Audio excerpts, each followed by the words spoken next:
ನಮಸ್ತೆ ನಮ್ಮ ಕುಟುಂಬ ಕನ್ನಡ ವ್ಲಾಗ್ಸ್ಗೆ ತಮ್ಮೆಲ್ಲರಿಗೂ ಸ್ವಾಗತ. ನಾನು ನಿಮ್ಮ ಪ್ರೀತಿಯ ಕನ್ನಡತಿ ಭಾಗ್ಯ. ಏನಪ್ಪ ಅಕ್ಕ ಮುಖ ತೋರಿಸ್ತೇನೆ ವ್ಲಾಗ್ ಮಾಡ್ತಾ ಇದ್ದಾರೆ, ವಿಡಿಯೋ ಶೂಟ್ ಮಾಡ್ತಾ ಇದ್ದಾರೆ ಅಂತ ಅಂದ್ಕೊಂಡ್ರಾ?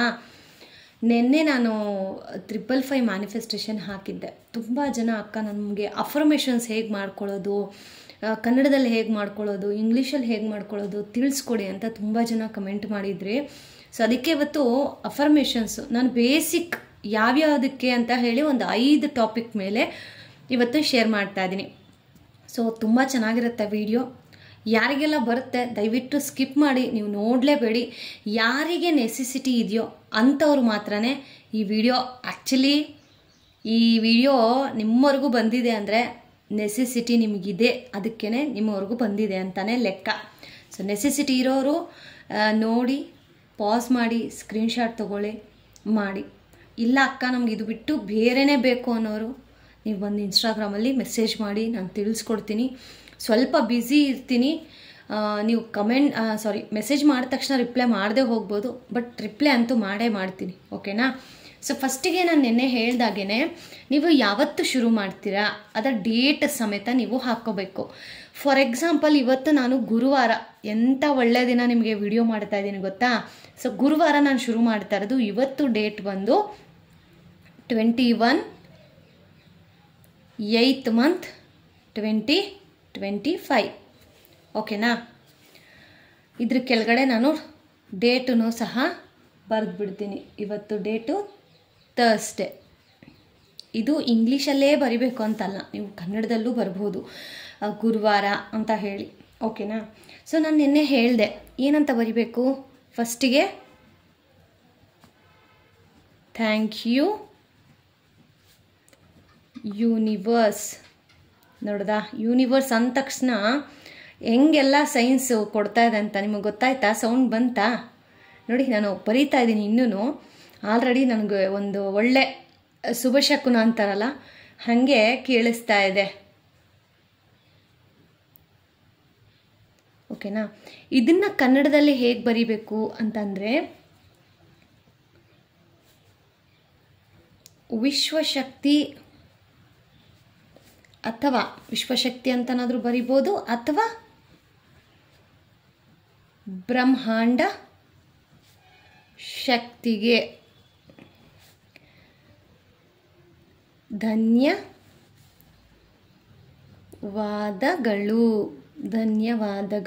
ಓಕೆನಾ? ಈ ಥರ ನೀವು ಕನ್ನಡದಲ್ಲಿ ಬರೆಯೋರು ಕನ್ನಡದಲ್ಲಿ ಬರೀರಿ. ನಾನು ಕನ್ನಡ ಇಂಗ್ಲೀಷ್ ಎರಡೂ ಹೇಳ್ಕೊಡ್ತಾ ಇದ್ದೀನಿ. ದಯವಿಟ್ಟು ಸ್ವಲ್ಪ ನಿಧಾನವಾಗಿ ನೋಡಿ ಬರೀರಿ. ಇದಿಷ್ಟು ಆದಮೇಲೆ ನಾನು ಇವೆರಡನ್ನ ಒಟ್ಟಿಗೆ ಬರೀರಿ ಅಂತ ದಯವಿಟ್ಟು ಹೇಳ್ತಾ ಇಲ್ಲ. ಕನ್ನಡದಲ್ಲಿ ಬರೆಯೋರು ವಿಶ್ವಶಕ್ತಿ ಬ್ರಹ್ಮಾಂಡ ಶಕ್ತಿಗೆ ಧನ್ಯವಾದಗಳು ಅಂತ ಬರೀರಿ. ಇಂಗ್ಲೀಷಲ್ಲಿ ಬರೆಯೋರು ಥ್ಯಾಂಕ್ ಯು ಯೂನಿವರ್ಸ್ ಅಂತ ಬರೀರಿ. ಎರಡನ್ನೂ ಒಟ್ಟಾಗಿ ಬರಿಬೇಡಿ, ಅರ್ಥ ಆಗ್ತಾ ಇದೆಯಾ? ಸೊ ಇದೆಲ್ಲ ಆದಮೇಲೆ ನೆಕ್ಸ್ಟು ನಾವು 55 × 5 ಈ ಥರ ಬರಿಬೇಕು. ಇದಾದ ಮೇಲೆ ನೋಡಿ ಇಲ್ಲಿ ಬರಿಬೇಕು ನೋಡಿ, ಫಸ್ಟ್ ಒನ್ ಏನು ನಾವು ಅಫರ್ಮೇಷನ್ ಮಾಡ್ತಾ ಇದ್ದೀವಿ ಅನ್ನೋದನ್ನು ಬರ್ಕೋಬೇಕು. ಸೊ ನಾನಿವಾಗ ಇಂಗ್ಲೀಷಲ್ಲೂ ಬರಿತೀನಿ, ಅದ್ರ ಕೆಳಗಡೆ ಕನ್ನಡದಲ್ಲಿ ಏನಂತ ಬರಿಬೇಕು ಅದನ್ನು ಸಹ ತಿಳಿಸ್ಕೊಡ್ತೀನಿ.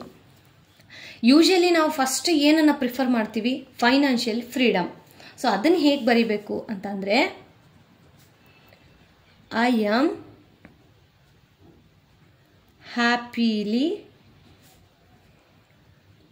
manifesting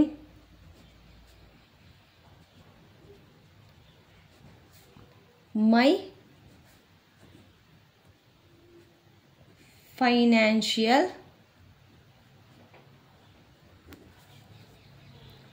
freedom.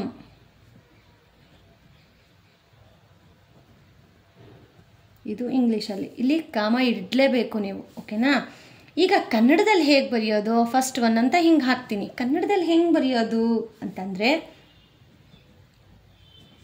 ನನ್ನ ಆರ್ಥಿಕ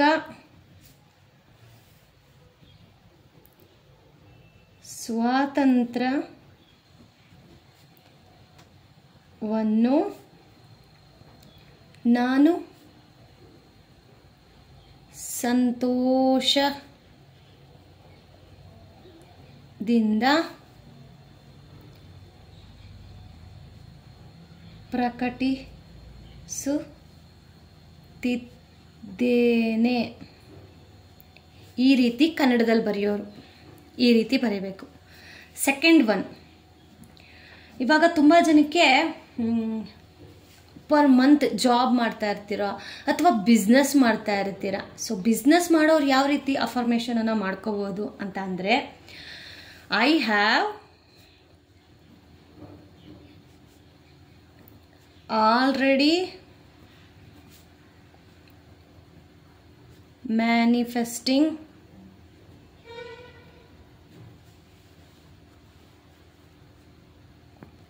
$1,00,000. ನಿಮಗೆ ಎಷ್ಟು ಬೇಕೋ ಅಷ್ಟನ್ನು ಬರ್ಕೊಳ್ಳಿ ಫ್ರೆಂಡ್ಸ್. ಇಷ್ಟೇ ಬರಿಬೇಕು ಅಂತ ಹೇಳ್ತೀರಾ, ಇಲ್ಲಿ 50 lakh ಬರ್ಕೊಳ್ಳಿ, 1 lakh ಬರ್ಕೊಳ್ಳಿ, ನಿಮ್ಮ ಇಷ್ಟ.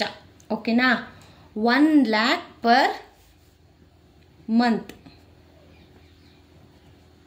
ಇದನ್ನು ಕನ್ನಡದಲ್ಲಿ ಹೇಗೆ ಬರೆಯೋದು ಅಂತಂದರೆ, ನಾನು ಈಗಾಗಲೇ ತಿಂಗಳಿಗೆ 1,00,000ವನ್ನು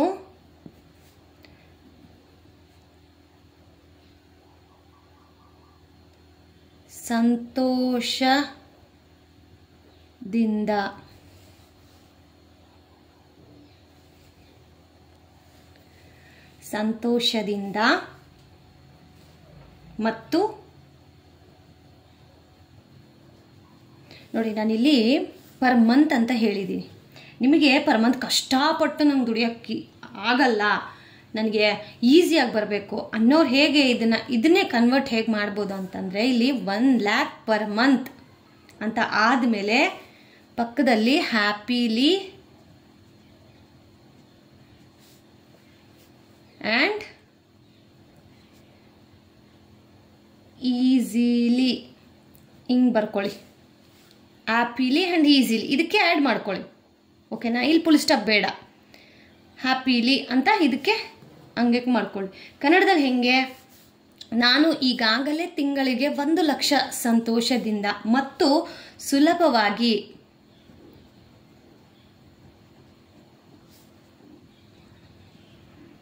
ಪ್ರಕಟಿಸುತ್ತಿದ್ದೇನೆ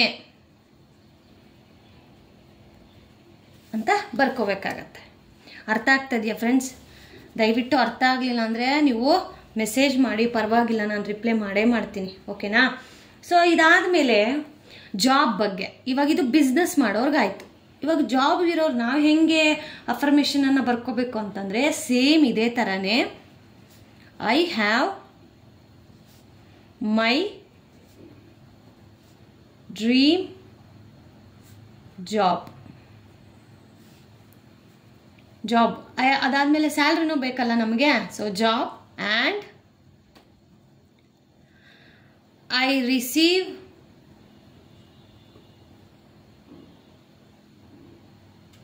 ರಿಸೀವ್ $50K ಪರ್ ಮಂತ್. ಹಿಂಗೆ ಇದನ್ನು ಕನ್ನಡದಲ್ಲಿ ಹೇಗೆ ಬರಿಬೇಕು? ನನ್ನ ಕನಸಿನ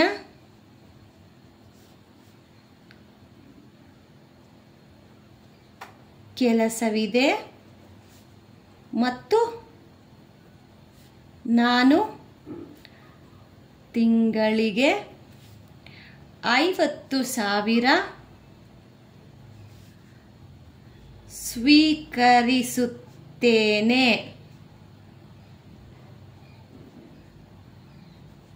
ಈ ರೀತಿ ಬರ್ಕೋಬೇಕು. ಓಕೆನಾ?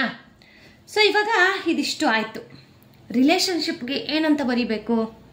ರಿಲೇಷನ್ಶಿಪ್ಪು, ಮ್ಯಾರೇಜಸ್ಸು, ಅದಕ್ಕೇನಂತ ಬರಿಬೇಕು ಅದನ್ನು ತೋರಿಸ್ಕೊಡ್ತೀನಿ. ಇದಕ್ಕೆ 2 ಥರ ನಾವು ಬರಿಬೋದು. ಅದು ಎರಡನ್ನೂ ನಾನು ಹೇಳ್ಕೊಡ್ತೀನಿ.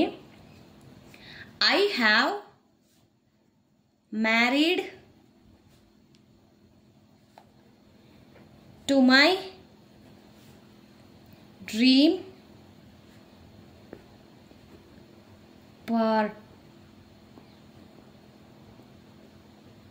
ಪಾರ್ಟ್ನರ್ ಅಂತ, ಅಥವಾ ಇದನ್ನು ಇನ್ನೊಂದು ಥರ ಹೇಗೆ ಬರಿಬೋದು ಅಂತಂದರೆ ಐ ಆಮ್ ಹ್ಯಾಪಿಲಿ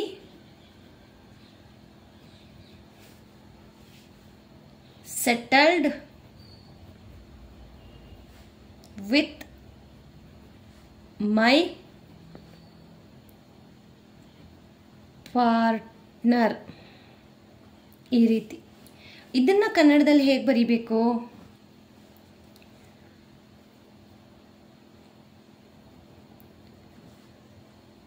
ನನ್ನ ಸಂಗಾತಿಯೊಂದಿಗೆ ನಾನು ಸಂತೋಷದಿಂದ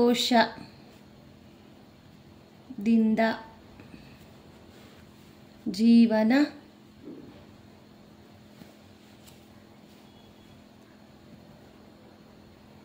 ನಡೆಸಿದ್ದೇನೆ. ಈ ಥರನಾದರೂ ಬರಿಬೋದು. ಅಥವಾ ನನ್ನ ಕನಸಿನ ಸಂಗಾತಿಯನ್ನು ನಾನು ಮದುವೆಯಾಗಿದ್ದೇನೆ. ಅಂದರೆ ನೀವು ಏನೇ ಬರಿಬೇಕಂದ್ರೂ ಫ್ಯೂಚರ್ ಟೆನ್ಸಲ್ಲಿ, ಅಂದರೆ ಆಗೋಗಿದೆ ಅನ್ನೋ ಥರ ನೀವು ಬರೀಬೇಕು. ಸೊ ಇದನ್ನು ನಾನು ಬೇಕಂದರೆ ಸ್ಕ್ರೀನ್ಶಾಟ್ ಬೇಕಂದರೆ ತಗೊಳ್ಳಿ, ನೋಡಿ. ಇದನ್ನು ಸ್ಕ್ರೀನ್ಶಾಟ್ ತೊಗೊಂಡು ಬೇಸಿಕ್ಕಾಗಿ ನಮಗೆ ಇಷ್ಟೇ ಬೇಕಾಗಿರೋದು. ಇನ್ನೊಂದು ಪಾಯಿಂಟು, ತುಂಬ ಜನ ಹೆಲ್ತ್ ಬಗ್ಗೆ ಹೇಗಕ್ಕ ಬರೆಯೋದು ತೋರಿಸಿ ಅಂತ. ಸೊ ಹೆಲ್ತ್ ಬಗ್ಗೆನೂ ಸಹ ಇವಾಗ ನಾನು ಶೇರ್ ಮಾಡ್ತಾ ಇದ್ದೀನಿ. ಸೊ ಇದು 5th ಒನ್, ಲಾಸ್ಟ್ ಒನ್ನು. ಬೇಸಿಕ್ಕಾಗಿ ಯೂಶಲಿ ಎಲ್ಲರೂ ಕೇಳ್ಕೊಳ್ಳೋದು ಇಷ್ಟೇ ಅಲ್ವಾ? ಇದಕ್ಕೆ ಹೇಗಂತ ಬರಿಬೇಕು ಅಂತ ಅಂದರೆ ಐ ಆಮ್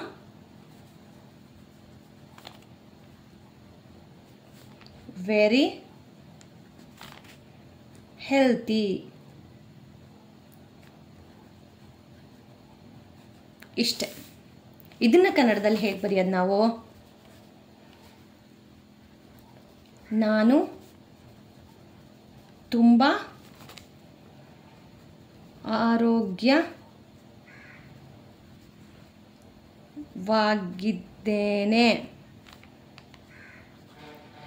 ಸೊ ಈ ರೀತಿಯಾಗಿ ನಾವು ಬರಿಬೇಕಾಗತ್ತೆ ಫ್ರೆಂಡ್ಸ್. ತುಂಬ ಜನ ಕೇಳ್ತಾ ಇದ್ರಿ ಅಫರ್ಮೇಷನ್ಸನ್ನು.